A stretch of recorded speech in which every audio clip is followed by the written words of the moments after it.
उस लड़के की छोटी सी गलती ने उसकी पूरी लाइफ खराब कर दी। तो ये कहानी है नेहा नाम की लड़की की। ये हमारे एक सब्सक्राइबर ने हमें भेजी है। नेहा अक्सर पंजाब में रहती थी, लेकिन वो ना अपनी पढ़ाई के लिए चंडीगढ़ गई हुई थी। तो उसने वहाँ पे जाने के बाद एक पीजी ले लिया। पीजी में रहते हुए ना उसे 2-3 दिन हुए थे। उसकी और भी फ्रेंड थी वहाँ पे। तो उन लड़कियों ने उसे बताया कि यहाँ पे ना ऊपर वाले कमरे में कभी मत जाना। तो ऐसे ही उसने सोचा कि ऐसे ही मुझे डराने के लिए बोल रही हैं, ये इग्नोर कर दिया उसने उनकी बातों को। तो है ना, ऐसे ही 2-3 दिन हो गए थे नेहा को रहते हुए वहाँ पे। और एक बार रात को सोते हुए उसे ना बाहर कुछ आवाज़ सुनाई दी, जैसे कोई चल रहा हो। और उसने खिड़की से झांक के देखा तो ऐसा लगा कि जैसे खिड़की में ना कोई झांक रहा हो और बार बार ऐसे गुजर रहा हो।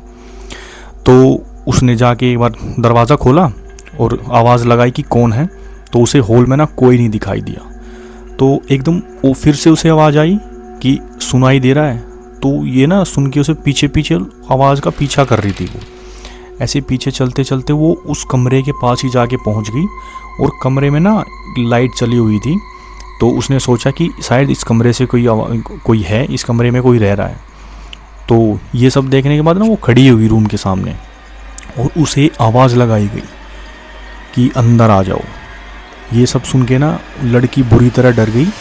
दरवाज़ा बंद था और आवाज़ लगाई कि अंदर आ जाओ। लड़की ना एकदम ठंडा, पूरा उसका शरीर ठंडा पड़ गया। तो उसे महसूस हुआ कि पीछे कोई मेरे खड़ा है। तो वो जैसे ही पीछे मुड़ के देखा ना उसने, तो वहाँ पे गार्ड थी लेडीज़, उसने बोला कि उसने तुझे देख लिया है और अब वो तेरा पीछा कभी नहीं छोड़ेगी। तो नेहा ने बोला कि कौन है ये और क्या हो गया। तो उस लेडीज़ ने उसे बताया, मैंने 3 साल पहले इस कमरे में फांसी लगा ली थी और उसकी यहाँ पे कोई फ्रेंड नहीं थी। तो ऐसे ही वो अकेली बैठी रहती थी। तो इससे परेशान होके उसने फांसी लगा ली और यहीं पे मर गई। और आज भी वो उन्हीं सहेलियों की तलाश में है। उसने तुझे देख लिया है और वो तेरा पीछा कभी नहीं छोड़ेगी। तो ये सब सुन के नेहा काफ़ी डर गई। वो सुबह ही उसने पीजी चेंज कर दिया और कहीं दूर जाके रहने लग गई। तो वहाँ पे जाने के बाद वो रहती है, रात को ना सोई रहती है। रात को सोती है तो उसे ना फिर से वही आवाज़ें आने लगती है, जैसे कोई उसे फिर से बुला रहा हो। तू यहाँ क्यों आ गई? मैं तेरे साथ हूँ, मैं तुझे कभी अकेला नहीं छोड़ूंगी। ये सब आवाज़ें आ रही हैं। तो नेहा ने ना अपना फ़ोन उठाया और सोचा कि चलो एक रिकॉर्डिंग कर लेते हैं, हम देखती हूँ मैं कौन है कौन नहीं। उसने ना जैसे दरवाज़ों के नीचे से फ़ोन बाहर किया तो उसने रिकॉर्ड वगैरह किया, वापस लिया फ़ोन रात को।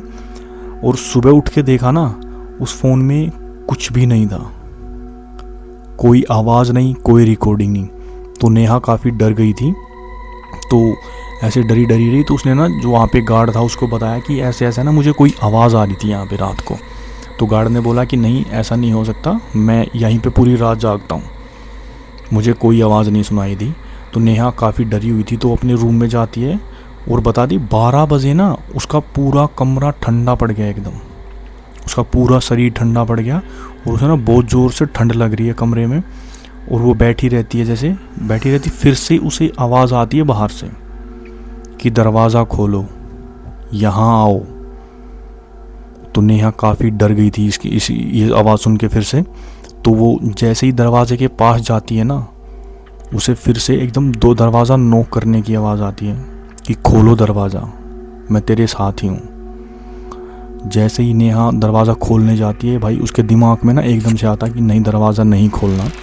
तो वो जैसे ही पीछे मुड़ के देखती है ना, एक सफ़ेद कपड़ों में एक 25 साल की लड़की, उसकी आंखें लाल बुरी तरह, उसके बेड पे बैठी हुई है। और नेहा देख के उसे बुरी तरह डर जाती है। और वो बोलती है, वो लड़की, कि मैं तेरे साथ हूँ, मैं तुझे कभी अकेला नहीं छोड़ूंगी। मुझे एक सहेली की ज़रूरत थी जो मैं हमेशा तेरे साथ रहूँगी। और इसके बाद पीजी वाले सुबह उठ के देखते हैं नेहा बुरी हालत में अपने आप बैठी हुई किसी से बात कर रही थी। और आज तक नेहा का वही हाल है। वो अक्सर अकेली बैठी रहती है और पता नहीं किससे बात कर रही होती है। किसी को नहीं पता वो किससे बात कर रही है, लेकिन सब यही कहते हैं कि वो आज भी उसके साथ है। तो ये कहानी हमारे एक सब्सक्राइबर ने हमें भेजी है। अगर आपको पसंद है तो लाइक करो वीडियो को, चैनल को सब्सक्राइब करो और ऐसे ही हॉरर स्टोरी के लिए चैनल पे बने रहना। जय माता दी।